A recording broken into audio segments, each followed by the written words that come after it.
या सभागृहामध्ये अध्यक्ष महोदय माननीय वळसे पाटील साहेबांनी जो विषय घेतलाय, अध्यक्ष महोदय, त्या एका महिलेला त्वरित न्याय मिळण्यासाठी शक्ती कायद्याचा अवलंबन करण्यासारखा. अध्यक्ष महोदय आपण रुलिंग द्या. माझी विनंती आहे, आपण आसनवर बसून माझ्या या पत्रावर सरकारला रुलिंग द्या. एक 5 वर्षाची अध्यक्ष महोदय मुलगी, 5 वर्षाची, त्या 5 वर्षाच्या मुलीला अध्यक्ष महोदय एक 18 वर्षाचा खालचा मुलगा हा त्याच्यावरती अत्याचार करतो. अध्यक्ष महोदय, अत्याचार झाल्यावर अध्यक्ष महोदय संध्याकाळी 6:30 वाजता महानगरपालिकेच्या कांदिवलीतल्या शताब्दी रुग्णालयामध्ये ब्लिडिंग चालू असताना त्या 5 वर्षाच्या मुलीला घेऊन जायला येते रात्री. अध्यक्ष महोदय 6:30 ते 7:30, 8:30, 9:30 3 तासापर्यंत त्या मुलीवर कुठलाही प्रकारचा उपचार करण्यात अध्यक्ष महोदय आला नाही.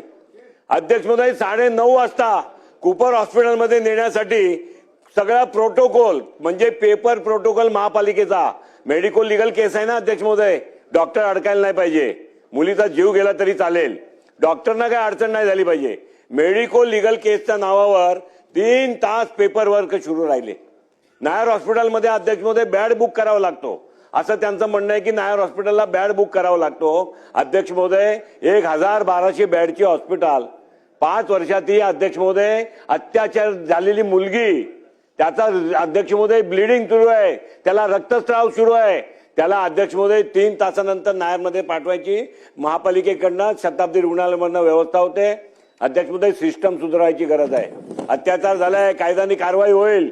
सिस्टम अध्यक्ष महोदय महापालिकेच्या त्या रुग्णालयातले जे डॉक्टर जबाबदार असतील तातडीने अध्यक्ष महोदय त्या डॉक्टरवर कारवाई झाली पाहिजे. एक आणि 15 वर्षाचा मुलगाने अत्याचार केला अध्यक्ष महोदय, तो आता ज्युएनाइल कोर्टमध्ये जाईल.